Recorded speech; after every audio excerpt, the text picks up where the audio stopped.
क्या आपकी प्रार्थनाओं में रुकावट की वजह आपके ही घर की अलमारी या कहीं और रखी कुछ चीज़ें हैं? कई ईसाइयों के घरों में ऐसी चीज़ें होती हैं, पर वे नहीं जानते कि ये चीज़ें आध्यात्मिक अंधकार के लिए दरवाजे खोलती हैं। वे चीज़ें क्या हैं? अगर आप अपने जीवन में आध्यात्मिक बदलाव लाना चाहते हैं, तो आपको क्या करना चाहिए, यही आज के इस संदेश में है।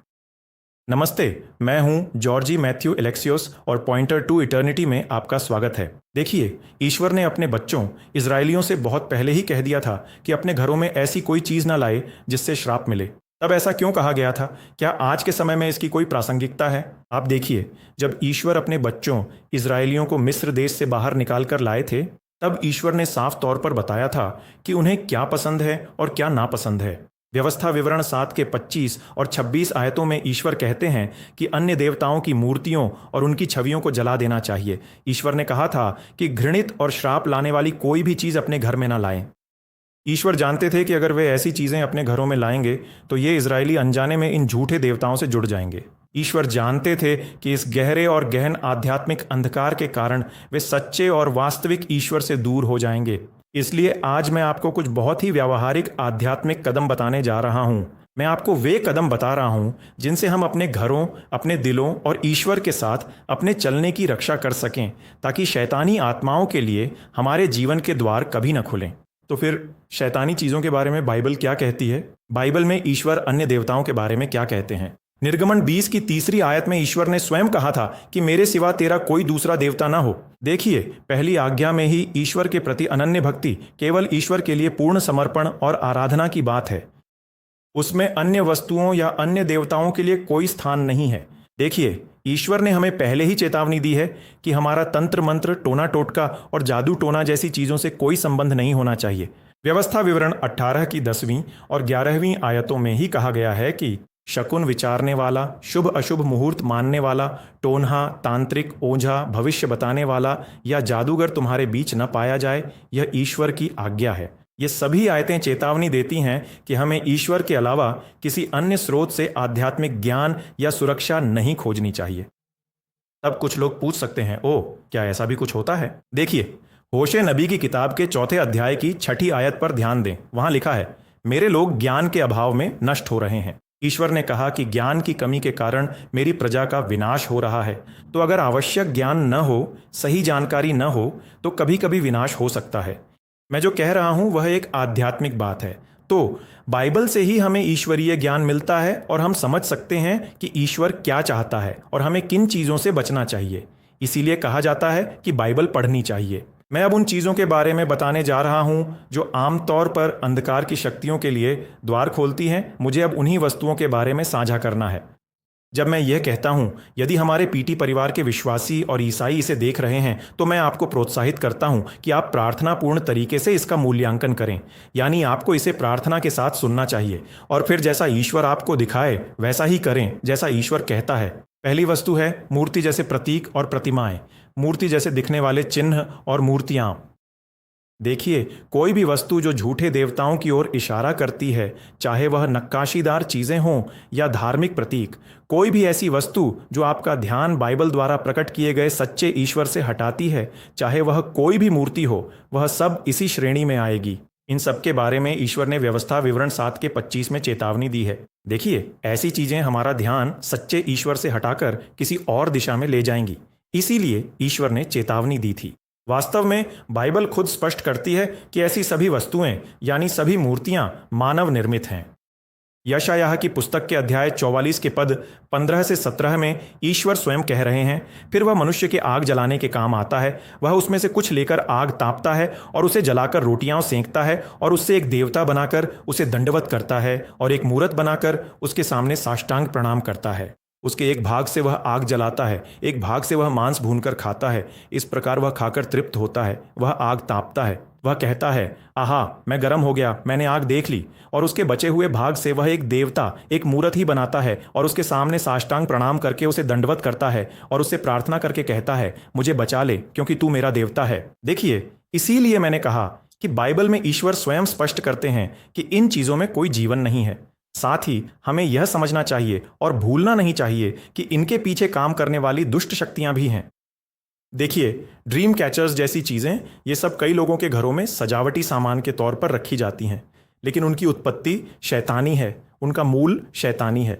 कई ईसाई घरों और दुकानों में लाफिंग बुद्धा रखा गया है क्योंकि उन्हें लगता है कि इससे उनके घरों में बहुत धन आएगा, या फिर वे सोचते हैं कि बुद्ध शांति का प्रतीक हैं। चौंकाने वाली बात यह है कि मैंने खुद कई ईसाई घरों, कुछ दुकानों और यहाँ तक कि कुछ लोगों की कारों में भी ऐसी चीज़ें देखी हैं, लेकिन दुख की बात यह है कि ये लोग इसके खतरे को नहीं जानते।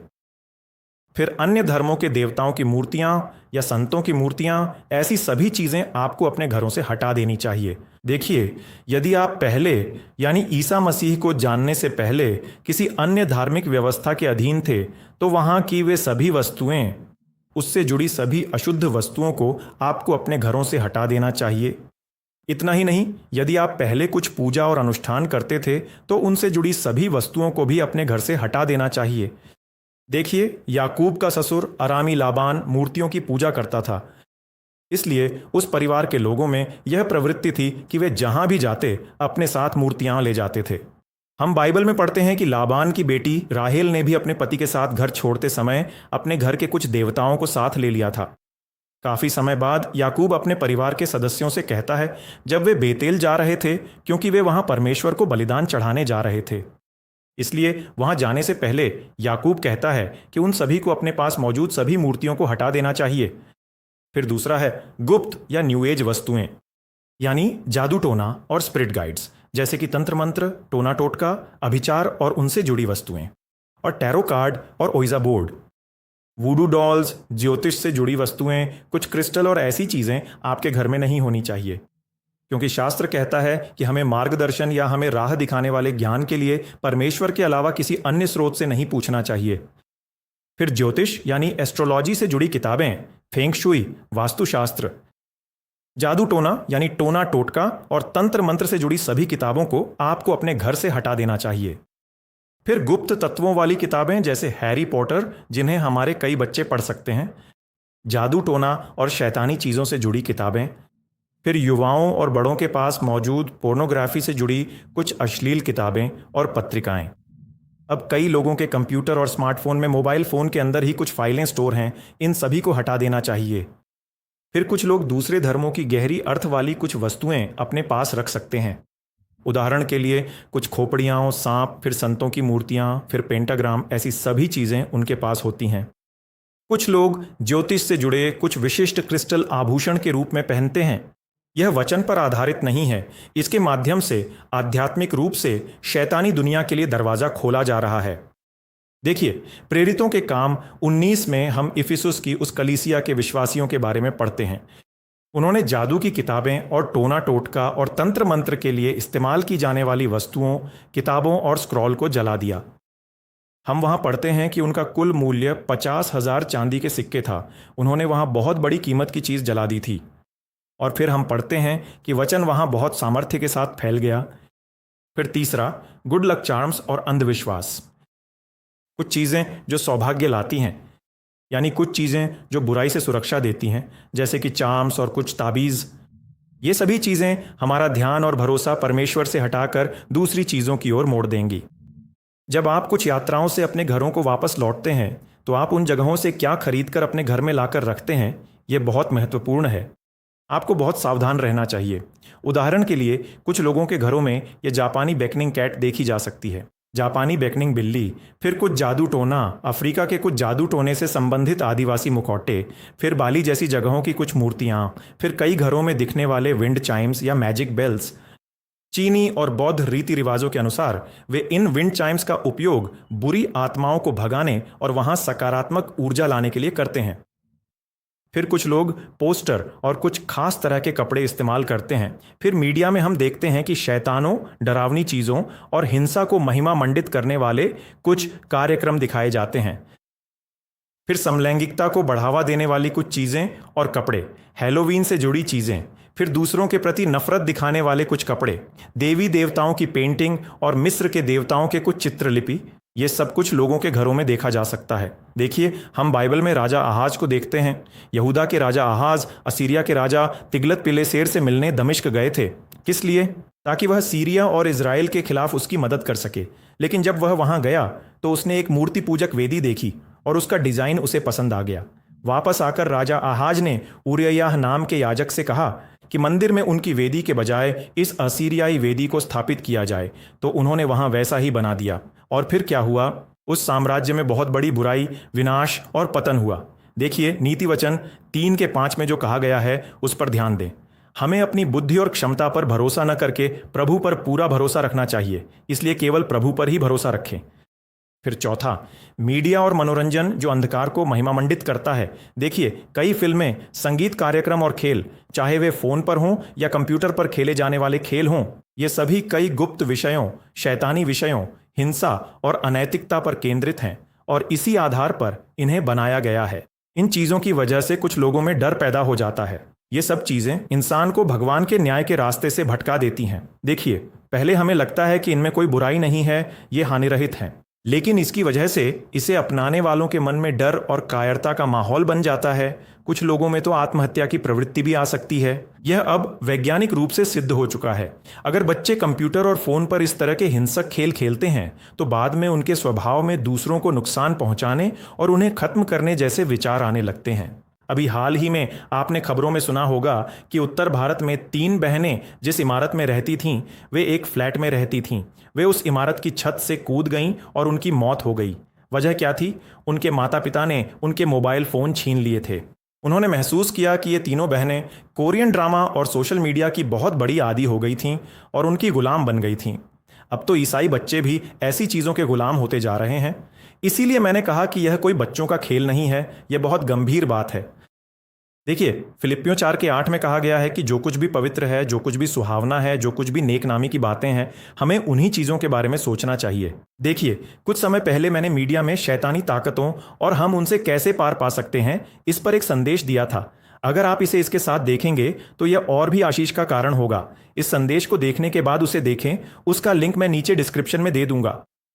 फिर 5वां, व्यक्तिगत वस्तुएं जो हमें फंसाए रखती हैं, यानी पिछले कुछ रिश्तों के तोहफे, फिर दुख या सदमा, गहरा दुख या परेशानी, ऐसी भावनाओं से जुड़ी कुछ चीज़ें, इन सब की वजह से हमारा ध्यान भटक सकता है या हम बंधे हुए महसूस कर सकते हैं। ये कुछ पारंपरिक चीज़ें हो सकती हैं जो पीढ़ी दर पीढ़ी चली आ रही हैं।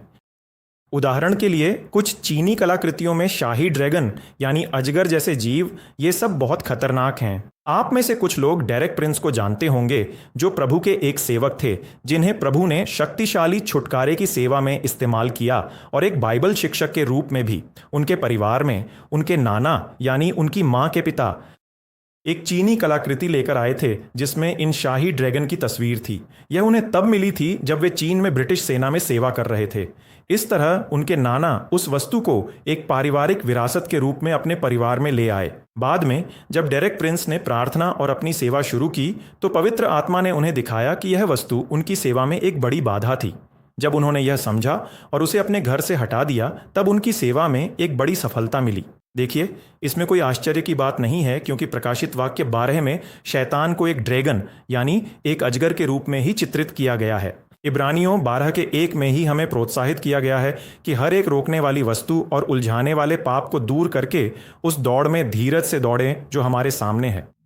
यही हमारे लिए आह्वान है। इसलिए हमें उन कई चीज़ों को छोड़ देना चाहिए जो हमें पीछे खींचती हैं, उन्हें हटा देना चाहिए और मसीह में अपनी यात्रा में या मसीह के साथ अपनी यात्रा में आगे बढ़ना चाहिए। तो आप में से कुछ लोग पूछ सकते हैं कि हमें अपने घरों से ऐसी शैतानी चीज़ों को क्यों हटाना चाहिए। देखिए, ये चीज़ें ऐसी लग सकती हैं जैसे इनमें कोई बुराई नहीं है, वे हानिरहित लग सकती हैं। इसके अलावा आप यह भी पूछ सकते हैं कि क्या परमेश्वर सब कुछ के ऊपर सर्वोच्च नहीं है?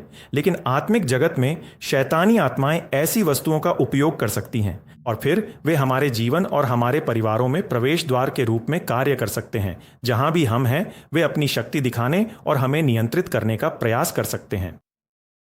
देखिए, हम पढ़ते हैं कि इस्राएलियों ने कनानियों के साथ विवाह किया था। इस तरह बाल और अशेरा की पूजा इस्राएलियों के बीच आ गई। ये बाल और अशेरा प्रजनन क्षमता के देवता हैं, यानी वे उर्वरता के देवता थे। उनकी उस पूजा पद्धति में बहुत अधिक यौन विकृति और अनैतिकता भरी हुई थी। गिदोन के अपने परिवार में ही बाल के लिए एक वेदी थी। परमेश्वर ने गिदोन से कहा कि बाल को समर्पित उस वेदी को नष्ट कर देना चाहिए। देखिए, अगर आप इस तरह के शैतानी हमलों से छुटकारा पाना चाहते हैं तो ऐसी चीज़ों को हमारे घरों से हटा दिया जाना चाहिए, ऐसी चीज़ों को नष्ट कर देना चाहिए। प्रेरित पौलुस ने इफिसियों 6:12 में हमें यही याद दिलाया है। हमारा संघर्ष मांस और लहू से नहीं है, यानी इंसानों से नहीं, तो फिर किससे है? अंधकार की दुनिया के शासकों और स्वर्गीय स्थानों की दुष्ट आत्माओं की सेनाओं से। तो आत्मिक क्षेत्र में एक संघर्ष है, इंसानों से नहीं बल्कि शैतानी आत्माओं से। देखिए, आत्मिक युद्ध वास्तविक है। साथ ही हमें यह समझना चाहिए कि परमेश्वर हमें दृढ़ रहने के लिए तैयार करता है, मसीह में दृढ़ रहने के लिए। देखिए, परमेश्वर एक पवित्र परमेश्वर है। अपने बच्चों के जीवन और घरों से हर शैतानी चीज को दूर करने के बाद ही परमेश्वर उनके बीच वास करता है। क्या बाइबल में शुरू से अंत तक हम यही पैटर्न नहीं देखते हैं? अब जब हम समझ गए हैं कि शैतानी चीजें क्या हैं, तो उन्हें कैसे हटाया जाए, इसके बारे में बताने से पहले हमें एक सच्चाई समझनी होगी। सच्ची स्वतंत्रता मसीह में नए सिरे से जन्म लेने के क्षण से शुरू होती है। कोलोसियों 1:13 यही कहता है कि उसने हमें अंधकार के वश से छुड़ाकर अपने प्रिय पुत्र के राज्य में प्रवेश कराया है। वही वहां कहा गया है। देखिए, यीशु को अपना जीवन समर्पित किए बिना कुछ चीजों को हटा देने से कोई फायदा नहीं होगा। आत्मिक अधिकार यीशु मसीह के साथ संबंध के आधार पर आता है, न कि कुछ अनुष्ठानों, रस्मों, संस्कारों या कुछ धार्मिक कार्यों को करने के आधार पर। इसलिए यदि आपने नया जन्म नहीं लिया है तो सच्ची स्वतंत्रता, आत्मिक स्वतंत्रता, पाप से मुड़ने और प्रभु यीशु में अपनी मुक्ति के लिए अपना भरोसा और विश्वास रखने से शुरू होती है। इसलिए अब मैं जो कदम बताने जा रहा हूं वे मसीह में नए सिरे से जन्मे परमेश्वर के बच्चों के लिए लागू होते हैं। पहला कदम, विवेक के लिए प्रार्थना करें। देखिए, पवित्र आत्मा से पूछें कि प्रभु वे चीज़ें क्या हैं। आप पूछ सकते हैं, याकूब 1:5 में क्या ऐसा नहीं कहा गया है कि यदि तुम में से किसी को बुद्धि की कमी हो तो वह परमेश्वर से मांगे और वह उसे उदारता से देगा? तो परमेश्वर से पूछें, पवित्र आत्मा आपको दिखाएगा। दूसरा कदम, अपने स्थान की जांच करें। अपने घर, अपनी गाड़ी, दफ्तर और फिर अपने कंप्यूटर, अपने फोन, सबकी बारीकी से जांच करें। मसीह की उस आराधना या मसीह के प्रति उस भक्ति और आराधना से आपको दूर ले जाने वाली चीजें क्या हैं, इसकी बारीकी से जांच करें। फिर तीसरा कदम, आपके जीवन में आत्मिक रूप से समझौता कराने वाली जो भी चीज़ें हैं उन्हें हटा दें। सबसे बेहतर यही है कि आप ऐसी चीज़ों को नष्ट कर दें, जला दें, अपने घर से ही निकाल दें। उन्हें बेचने या दूसरों को उपहार के रूप में देने की कोशिश न करें। देखिए, 2 राजाओं के 23वें अध्याय और 2 इतिहास के 34वें अध्याय में हम देखते हैं कि राजा योशिय्याह ने अपने अधिकार क्षेत्र में आने वाली अपनी उस भूमि की सभी मूर्तियों को हटाने का आदेश दिया। फिर उसने मंदिर के भीतर स्थापित अशेरा की मूर्ति को हटा दिया और उसे यरूशलेम के बाहर ले गया। हम पढ़ते हैं कि वह उसे किद्रोन की घाटी में ले गया और उसे जलाकर राख कर दिया। हमें भी वैसा ही करना चाहिए। ऐसी चीज़ें हमारे घर से पूरी तरह से हट जानी चाहिए। जो जलाया जा सकता है उसे जला दें, जो नष्ट किया जा सकता है उसे नष्ट कर दें। किसी भी तरह ये चीज़ें घर से बाहर निकल जानी चाहिए। फिर चौथा कदम, एक बार जब ऐसी चीज़ें बाहर निकल जाएं तो अपने जीवन, घर या कार या ऑफिस को त्यागें और फिर से समर्पित करें। अपनी चीज़ों, अपने घर, अपने ऑफिस, अपने कमरे, इन सभी को फिर से प्रभु को समर्पित करें। आप शास्त्र की सच्चाई बोलें, उसे घोषित करें। आपको यह घोषणा करनी चाहिए कि मेरा घर, मेरा वाहन, मेरा ऑफिस, मेरा हृदय ईश्वर का है। आपको शास्त्र की जोर से घोषणा करनी चाहिए और यह घोषित करना चाहिए कि ईश्वर की शांति आपके घर और आपके पास जो कुछ भी है उसके हर कोने में प्रवेश करे। इस तरह आपको अपने घर को आध्यात्मिक रूप से शुद्ध करना चाहिए। आप अपने घर को कैसे शुद्ध कर सकते हैं? वह 5वां कदम है। अपने घर या कार या जो भी जगह हो उसे ईश्वर के वचन और ईश्वर की आराधना से भर दें। आपके घर या कार से क्या क्या हटाया गया है इस बारे में सोचने के बजाय अपने घर को शास्त्र, ईश्वर के वचन, प्रार्थना और आराधना से भर दें। इस तरह आप हमेशा याद रखेंगे कि मसीह आपसे कितना प्यार करते हैं। इसलिए जब मैं इन चीज़ों को हटाने के लिए कहता हूं तो डरने की ज़रूरत नहीं है। ऐसी चीज़ें हमें आध्यात्मिक अंधकार में ही फंसाए रखेंगी। उनकी वजह से हम बंधन में पड़ जाएंगे। लेकिन प्रभु यीशु हमें जीवन देने और उसे बहुतायत से देने आए हैं। यूहन्ना 10:10 में कहा गया है कि चोर चोरी करने, घात करने और नष्ट करने आता है, लेकिन यीशु ने कहा, मैं इसलिए आया कि वे जीवन पाएं और बहुतायत से पाएं। तो आध्यात्मिक सत्य से समझौता किए बिना, उसे नज़रअंदाज किए बिना ईश्वर आपको प्रभु यीशु द्वारा दिए गए उस प्रचुर जीवन का अनुभव करने दे, दूसरों को प्रोत्साहित करने के लिए, दूसरों को भी बढ़ावा देने के लिए। अगर ईश्वर ने आपको किसी तरह से दिखाया है कि आपके घर से फलां चीज़ें हटा दी जाएं और आपने उसके अनुसार किया है, तो आप उसे नीचे कमेंट बॉक्स में लिख सकते हैं। हम आशा और प्रार्थना कर सकते हैं कि यह पढ़ने वालों के लिए, विशेष रूप से दूसरों के लिए भी एक प्रोत्साहन बने। तो चलिए प्रार्थना के साथ समाप्त करते हैं। हमारे स्वर्गीय पिता, हम अपने घरों और वह सब कुछ जो आपने हमें दिया है फिर से आपको समर्पित करते हैं। जो चीज़ें आपको पसंद नहीं हैं, कुछ चीज़ें जिन्हें हटा दिया जाना चाहिए, खासकर यदि इसे देखने और सुनने वालों के जीवन में ऐसी चीज़ें हैं, हम प्रार्थना करते हैं कि आप उन्हें दिखाएं और अपनी आत्मा से उन्हें हटाने का साहस दें, ताकि हर चीज़ में आपको ऊंचा उठाने में सब मदद करे। आपने जो किया उसके लिए धन्यवाद। यीशु के नाम पर आमीन। अगर ये संदेश आपके लिए एक आशीर्वाद रहा है तो कृपया इसे दूसरों के साथ भी साझा करें। God bless. अगर आपको ये संदेश पसंद आया है तो लाइक करना ना भूलें। अगर आपने अभी तक सब्सक्राइब नहीं किया है तो सब्सक्राइब करें और साथ में दिए गए बेल आइकन को भी दबाएं, ताकि जब भी इस चैनल पर नए अपडेट और बाइबल स्टडी सेशन अपलोड हों तो आपको उसका नोटिफिकेशन मिल सके।